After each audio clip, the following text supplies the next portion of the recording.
That legal battle aside, I just want to ask you a couple of specifics. Why did you have this very sensitive national security defense documents, like the war plans for a strike on Iran? So like every other president, I take things out. And in my case, I took it out pretty much in a hurry, but people packed it up and we left. And I had clothing in there. I had all sorts of personal items in there, much stuff. And by the way, when Bill Barr, who's, a coward, Bill Barr was a coward. Bill Barr didn't do what he was supposed to do. I fired him, and he has great hatred, and that's okay, because some people do. And some people love me very much. He didn't resign. I asked him, give me a letter immediately, because he didn't have the courage to go after so many different things, and you and I have discussed it before. But he was a coward.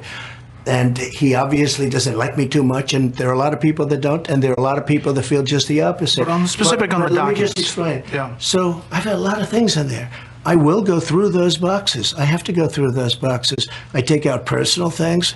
As far as the levels and all, everything was declassified because I had the right to declassify. You want to talk about a mess? Take a look at Biden, where he's got 1,850 boxes. He has boxes stored in Chinatown in D.C. He has boxes stored at Penn Center, and he has boxes under his Corvette and around his Corvette sitting in a garage for years where it was very seriously classified. I have every right to have those boxes. This is purely a Presidential Records Act. This is not a criminal thing. In fact, the New York Times of all had a story just the other day that the only way NARA could ever get this stuff, this back, would be please, could we have it back? And they please, asked for that. Because they have no, They did ask for it. No, and they said, I gave can you them give the documents back? And we were talking. And then they said they went to DOJ to subpoena you to get them Which back. they've never done before. Right.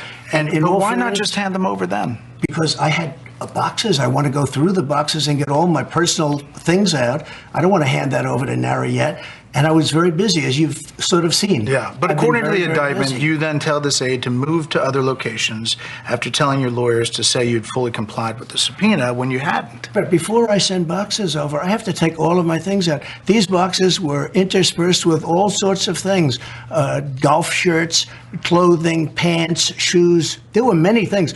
I would say much more, not that I know of, but everything was declassified. And Biden didn't have the right to do that because he wasn't president.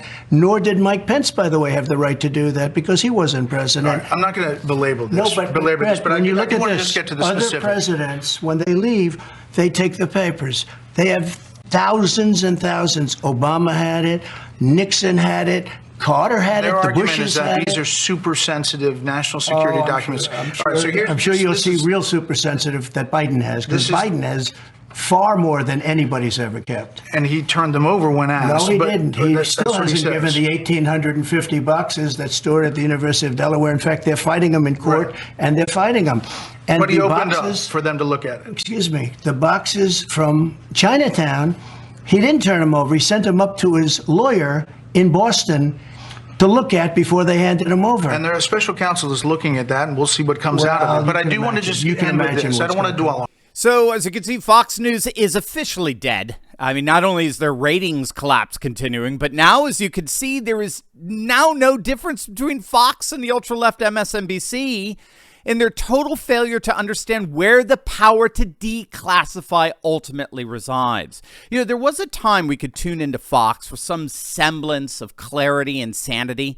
You know, as CNN and MSNBC spewed their insane nonsense, as Rachel Maddow and Don Lemon and Brian Stelter tried to whip up what was left of their audience into an anti-Trump frenzy with all these fabricated, manufactured, and counterfeit issues, Fox was often an oasis of reason. I mean, you had Tucker, you had Bongino. Way back in the day, you had the excellent Tony Snow in charge of the news desk. Those days are long gone. Now you got Brett Baier, the very person who called Arizona for Biden literally seconds after the polls closed there back in 2020, let's not forget, all the while waiting hours before calling Texas or Florida for Trump. You now have this Brett Baier, who clearly hates Trump and hates all things MAGA. That's you and me. Now he's in charge. He's running the news desk, having taken over from the equally annoying leftist Chris Wallace. I mean, these guys are all in with the establishment. The establishment narrative is now Fox News' narrative. And what's the establishment's narrative here? I mean, it's very simple. The deep state, not the president, no, but the deep state, intelligence agencies in particular, unelected bureaucrats alone have ultimate authority to classify or declassify. An unelected bureaucracy, not a duly elected commander-in-chief, an unelected bureaucracy has the ultimate authority to classify and declassify. President Trump violated that ultimate authority by having the audacity to think that he, as president, had ultimate classification authority. I mean, who would have ever thought something stupid like that, right? Trump violated the higher authority of unelected bureaucrats, and now they're going to take him down. And you just saw Fox News completely embrace that establishment narrative. Now, there's, of course, just one problem with that establishment narrative. It's wrong in every conceivable way, and I'm going to show you exactly how. But think about how many other ways the deep state and the bumbling Biden administration are wrong. I mean, think about it. Endless wars, $31 trillion in debt, $4.7 trillion in new proposed taxes. Biden's fiasco isn't stopping. Now they're hiring thousands of new gun-carrying IRS agents in all 50 states. I wonder why. I mean, the truth is things could get a whole lot worse if you're not protected. And that's why we've partnered with the top-rated precious metals company, Goldco. Goldco has helped people like you and me place over $1 billion in gold and silver. You heard that right. They're absolutely amazing. Click on that link below. And for those with retirement accounts, the patrons over at Goldco are offering up to $10,000 in free silver when you open up a qualified IRA account. And for cash buyers, we're going to love this. You can get bonus silver just for making a purchase. So if you buy $15,000 worth of precious metals, you're going to get $750 in bonus silver. If you buy $25,000, you get over $1,200 worth of bonus free silver. But that's only as long as supply lasts. So don't wait. Click on that link below. This is your opportunity to protect yourself from our out-of-control corrupt government by guarding your assets with what patriots have invested in for centuries, the timeless value of gold and silver. Click on that link below right now. Now, you heard Trump saying over and over again in that interview, everything was declassified.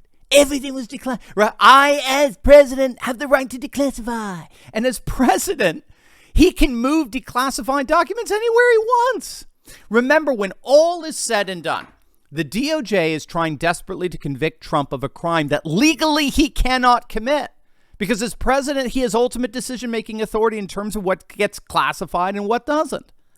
The Supreme Court has consistently acknowledged that matters of national security fall within the purview of the executive branch. It is the president, as the commander-in-chief, who alone possesses ultimate authority to classify and control access to information relevant to national security. And so the absurdity of all of this is akin to faulting a home plate umpire in baseball for calling a strike, not because the pitch wasn't a strike, not because he was wrong in that, but based on the notion that he didn't have the authority to call a pitch a strike, which of course is utterly absurd. Now, in terms of what the president can do with documents that he's declassified, even that's a settled issue. The Presidential Records Act gives the president exclusive, uncontestable authority to remove documents when he leaves the White House without the right of anyone to take those documents back. Again, gang, when Judicial Watch sued Bill Clinton several years back to obtain taped conversations that he had with leaders on national security matters, which he took with him after he left office and apparently he kept in a sock drawer, a federal court dismissed it on the grounds that the president unilaterally gets to decide what documents require archive security. So the president alone has the power to classify and declassify whatever he wants and to take with him whatever documents he wants when he leaves office. No one else has that authority. Not the vice president, not the secretary of state, not deep state intelligence officers. No one else in D.C. has the ultimate decision-making authority. Only the president. And what the legacy media and establishment Washington are ultimately trying to do here is convince the public that the one person who has this ultimate declassification authority doesn't, All the while, those who never had that authority, like Hillary Clinton, Mike Pence, and then Vice President Biden, do. It's beyond absurd. And Fox News, via Brett Baier, to their shame, is playing along with this absurd fiasco. So as of last night, not only is Fox News officially dead, unfortunately for them, their own hatred for Trump and all things MAGA is ultimately what killed them. Hey gang, I know what it's like to feel alone out there in these turbulent times, but I broke free. If you too have been looking for a community with like-minded patriots who are serious about resisting globalism, building a parallel economy, and having intelligent and deep fellowship on a regular basis, then you've come to the right place. In my Courageous Patriot Insiders community, we're building a close-knit movement of, by, and for patriots who are breaking free from the outrage and despair cycles of the mainstream media and taking on the fight against globalism. Every week, I deep dive into the content I can't share on big tech and give you the cliff notes on the truth of how patriots just like you are building up their communities, starting patriot businesses, and fighting the woke in both public and private. All with a few history and political lessons from yours truly, of course. If you want to stop feeling alone as a patriot and stand together with this fast-growing community, be sure to click on the link in the description below. Don't wait. Join me and my Patriot Coalition today, and let's get fighting.